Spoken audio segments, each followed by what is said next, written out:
कई बार हम डरते हैं, नए रिश्तों से डरते हैं, नए लोगों से डरते हैं, नई सिचुएशन से डरते हैं, और कोई भी चीज़ होती है उसकी में एक्सपेरिमेंट नहीं कर पाते हैं।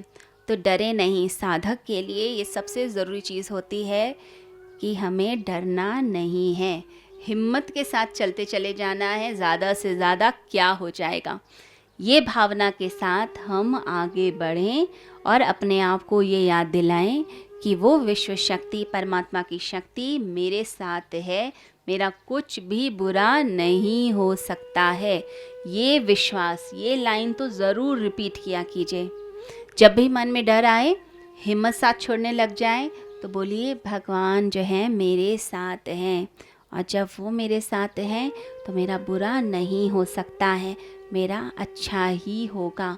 तो विश्वास ईश्वरीय शक्ति पर, कल्याणकारी शक्ति पर, उस शक्ति पर जिसने मेरा सृजन किया है, इस धरती पर मुझे भेजा है, मुझे अच्छे माता पिता दिए, अच्छे रिश्ते दिए, अच्छे लोगों का संग दिया, तो उसके लिए धन्यवाद का भाव और हिम्मत रखकर आगे बढ़ना। तो हिम्मती बनेंगे, और ऐसा नहीं कि सिर्फ अपने को हिम्मत देनी है, साथ वाले व्यक्ति को भी हिम्मत दीजिए। अगर किसी व्यक्ति को डर लगता है या कोई व्यक्ति परेशान है, तो उस व्यक्ति की परेशानी को दूर करना, उसके चेहरे पर मुस्कान लाना, ये निष्काम कर्म होता है। गीता में बताया गया है, एक है सकाम कर्म, एक है निष्काम कर्म। सकाम कर्म यानी कि कोई हमने टारगेट रखा कि ये पूरा होगा तो ये फल मिल जाएगा मुझे। निष्काम में क्या होता है, हम फल की चिंता ही नहीं करते, हम बस कर्म करते जाते हैं, अच्छाई करते जाते हैं, तो ऐसे व्यक्ति को ज़्यादा लाभ मिलता है। तो आप जो है किसी के चेहरे पर मुस्कान लेकर आते हैं, कोई निराश हो रहा है उसकी निराशा को दूर करते हैं, उसको साहस देते हैं, सांत्वना देते हैं, तो ये भी एक तरह का निष्काम कर्म है, पुण्य कर्म है जिसका फल मिलता है।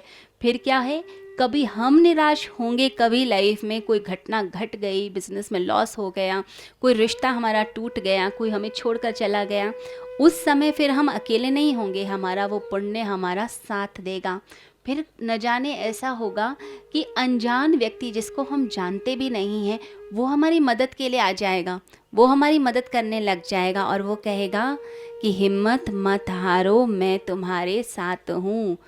तो लोग आते हैं, लोग मदद करने आते हैं, इसके लिए ये सहज एक अपना नेचर बना लीजिए, हर समय सबकी मदद करना। कोई निराश है तो उसके अंदर आशा भर दीजिए, कोई दुखी है, रो रहा है, तो उसकी दुख भरी बात भी अगर हमने सुन ली तो ये भी पुण्य है। आज के समय में कोई किसकी कौन सुनता है, पति पत्नी एक दूसरे की नहीं सुनते हैं, बल्कि पड़ोसी सुन रहे होते हैं कि घर में हो क्या रहा है, इनके झगड़े क्या चल रहे हैं, और इतनी ज़ोर से आवाज़ बढ़ने लग जाती है कि मेरी सुनो मेरी सुनो।